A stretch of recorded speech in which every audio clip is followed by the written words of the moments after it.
Hey everyone, it's Mostly Casual Commander. I'm BK. We're on Discord and Patreon, links in the description. Each one of our decks costs $100 or less, and that does not include the commander. First up is Kruphix, God of Horizons, being piloted by Busterkins. This is secretly a colorless deck where he's going to save up mana and cast Big Eldrazi. Scott is playing Veyran, Voice of Duality, a spell-slinging deck. He wants to double up on his triggered abilities and try to beat us up. My love for D&D has me playing Xenk, Paladin Unbroken from Universes Beyond. I'm going to suit him up with a bunch of auras and try to one-shot an opponent. J-Man is playing Pirate Tribal with partner commanders Malcolm and Dargo. He's gonna do pirate things like get treasure and fight people. Please subscribe to the channel if you haven't already, it really helps us out, and stick around for an appearance from my fat cat Meatball. He's so chunky. Busterkins kicked us off by playing a forest, and then he passed the Scott, who played an island, into a wizard class. So he's got no maximum hand size and can make that better over time. Onto my turn, I play a plains as my land, and then I pass to J-Man, who plays an island.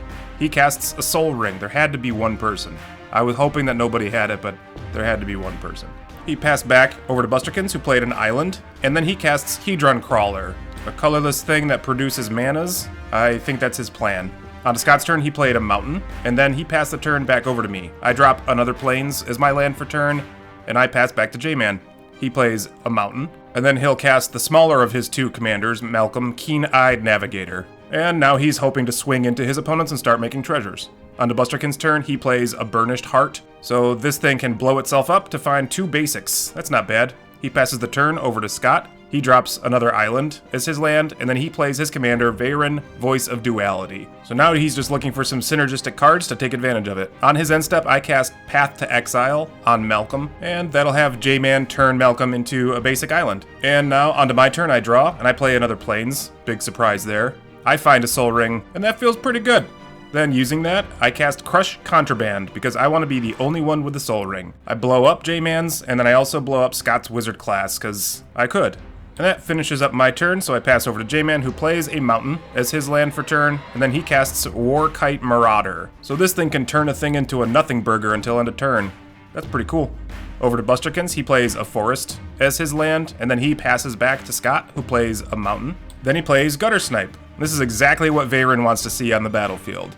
With that out, he casts Serum Visions. This will trigger Gutter Snipe, which is replaced by Veyran, therefore triggering it twice. And then Gutter Snipe's like, yo, I'm gonna snipe you for 2, but then I'm gonna do it again. So Scott's opponents take 4 damage, and then he resolves his Serum Visions, drawing a card and then scrying 2 to the bottom. He moves into combat, swinging Veyran at Busterkins, who chumps with his Burnished Heart, activating it before damage. Then he'll go and find a forest and an island, entering the battlefield tapped. Onto my turn, I play a Plains, and then I cast Mesa Enchantress, hoping to draw some cards whenever I cast an enchantment. Then I cast an enchantment, so I get to draw a card off of Mesa Enchantress. I enchant Veyran with Prison Term, and while it doesn't stop its triggered abilities from happening, at least it won't be able to attack or block. On to J-Man's turn, he drops a mountain, and then recasts his commander, Malcolm, Keen-Eyed Navigator. With that out, he moves into combat at me, probably for blowing up the Soul Ring. He turned my Mesa Enchantress into a nothing burger until end of turn and dealt me 2 damage, gaining him a treasure as well. On to Busterkins' turn, he plays his commander, Kruphix, God of Horizons, and with that out, he'll start being able to generate some colorless mana that doesn't go away. On Scott's turn, he plays Exotic Orchard as his land, and then he casts Archmage Emeritus. This thing will start letting him draw more cards when he casts instants and sorceries. Gutter Snipe hit the red zone, attacking me, so I take a couple of points of damage before he passed the turn. I played a Plains as my land, and then I cast my commander, Xenk, Paladin Unbroken. So my plan is to start enchanting the heck out of this guy and knocking out my opponents. On to J-Man's turn, he plays Cathartic Reunion, discarding 2 cards and drawing 3 cards. And thanks to Cathartic Reunion, he found an island and plays it as his land before casting Thieving Skydiver. He kicked it where X equals 1. In order to steal my Soul Ring, and he says take that before moving to combat at Busterkins and Scott, dealing a few points of damage to each one of them and making a pair of treasures thanks to his commander. J-Man passes, and on his end step, Busterkins floats mana in order to reserve it thanks to his commander. He drew for turn, and then using that mana casts From Beyond. He'll start making Scions on his upkeep. Scion? Scone? Scion. It's a scone, bro. It's a scone. You're right. Eldrazi Scone? Eldrazi scone. Scones are dry. They are. Scones are always dry. I've never had a not dry scone. Isn't that kind of the point, though? That's why I think they usually have it with tea. So Sure. dipping. If you make some sort of piece of food that requires you to like have something else just to make it tolerable, there's probably something wrong with the original piece of food. Busterkin passed, and on Scott's turn, he plays a Mind Scone. and then he casts Resculpt. He targets my Mesa Enchantress and then resolves all sorts of triggers on his side of the battlefield. So Gutter Snipe will trigger twice, dealing a total of 4 points of damage to each one of his opponents. Then he'll draw 2 cards thanks to Archmage Emeritus, and then my Mesa Enchantress becomes a 4/4.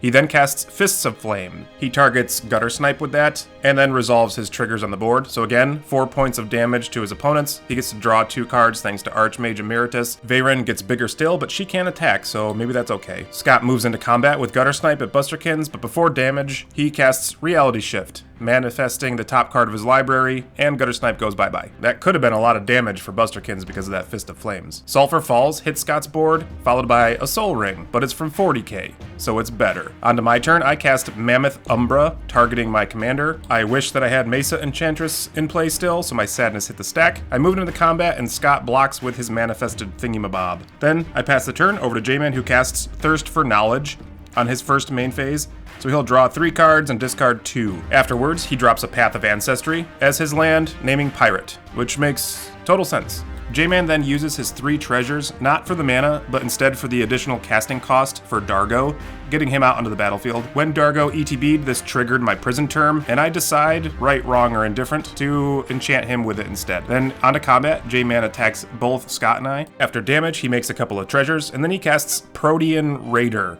Its raid ability is online, so he'll have it enter the battlefield as a copy of Archmage Emeritus, hoping to draw cards to overwhelm his opponents. He passes the turn, and on his end step, Busterkins floats manas. On his upkeep, he makes an Eldrazi Scone, draws for turn. He takes advantage of all these mana assets in order to cast a Brood Monitor. When that ETBs, he gets to make 3 more Eldrazi Scones. He passed the turn over to Scott, who plays an island, into a Harmonic Prodigy, and now things are getting a little bit more out of control for Scott. He then casts Simon, Wild Magic Sorcerer, which should enable him to draw more cards. That's the guy. You throw that one away every He's That's him. That's the guy. Yeah.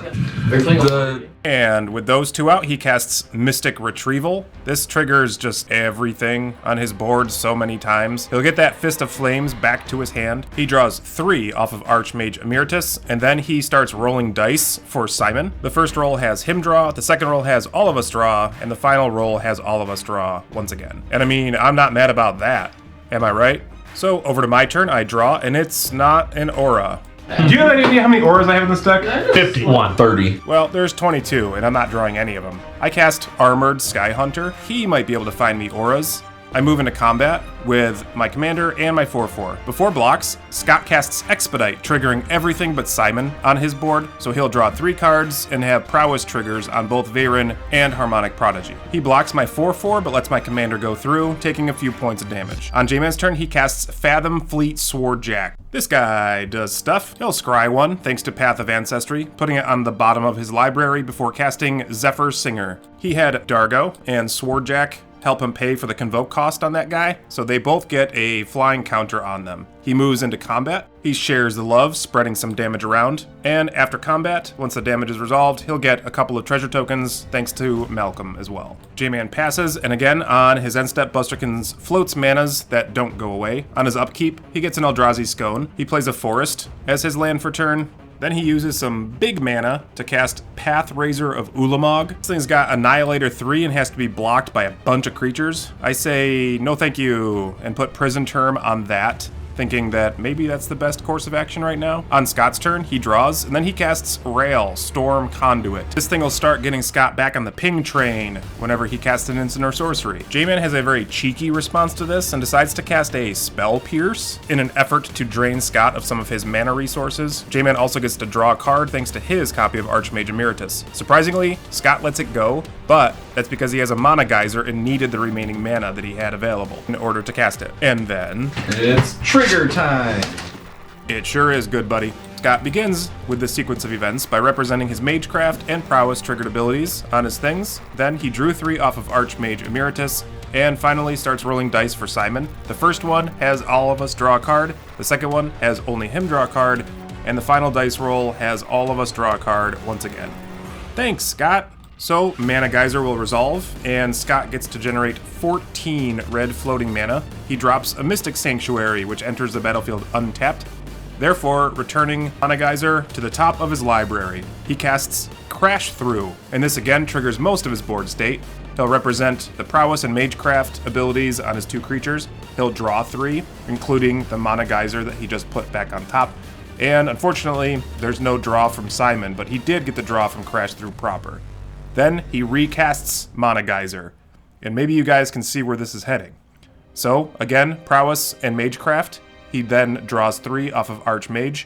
He then gets 3 more dice rolls, thanks to Simon. So his first die roll has, again, all of us draw 1 card. His second die roll, just kind of rolled off the board there, has him only draw 1 card. And his final one has all 4 of us draw a card once again. And I mean, I'm really not mad about drawing all these extra cards, but I am concerned with Scott drawing so many. He casts Teamer Battle Rage, targeting Simon, picks up his Prowess and Magecraft, draws 3 more cards off of Archmage Emeritus. He resolves Teamer Battle Rage, and then casts Faithless Looting. So this again triggers Archmage, Magecraft, and Prowess on his things. And then he'll pitch 2 cards to the bin after drawing his 2 cards as well. And this guy goes nuts by casting Shadow Rift. He targets his Harmonic Prodigy, giving it Shadow until the end of the turn, and he'll also draw a card once that spell resolves. But first, he resolves Archmage Emeritus, represents his Prowess and Magecraft. Once again, he'll grab that card from Shadow Rift, and then he'll cast Birgi, God of Storytelling. For those that don't know, Birgi makes red manas, so that's pretty cool. Oh good, Scott cast Past in Flames, giving all of the instants and sorceries in his graveyard, which there are aplenty,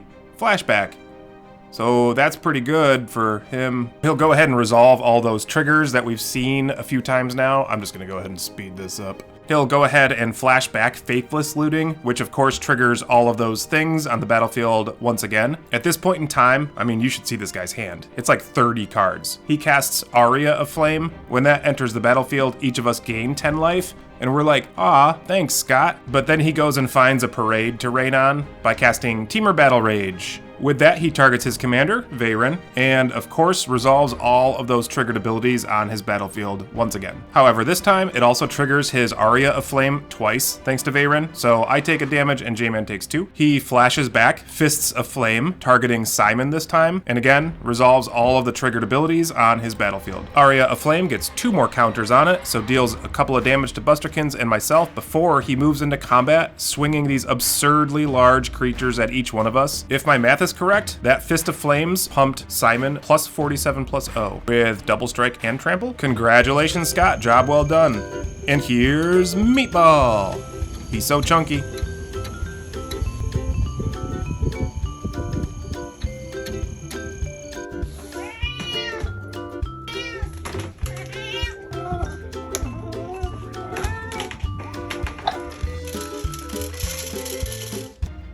Well, there you have it, that's the game. Please let us know what you thought about this game, featuring decks that were built with $100 or less. Please subscribe if you haven't already, and as always, thank you for watching.